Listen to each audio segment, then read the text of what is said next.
The model 1590 XP hydraulic feed drum style chipper has been the most popular drum style chipper offered from Bandit.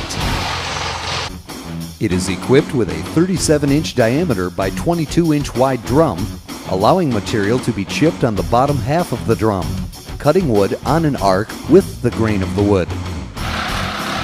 Thus, this machine will chip with limited vibration, consume less fuel, and require less horsepower than other drum chippers in its class.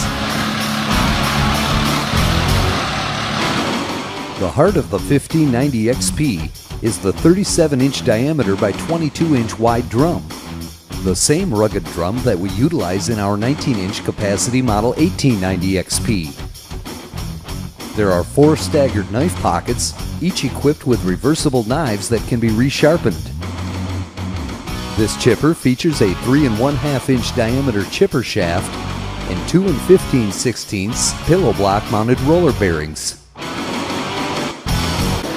The winch is a very popular option for the model 1590 XP because of its large chipping capacity.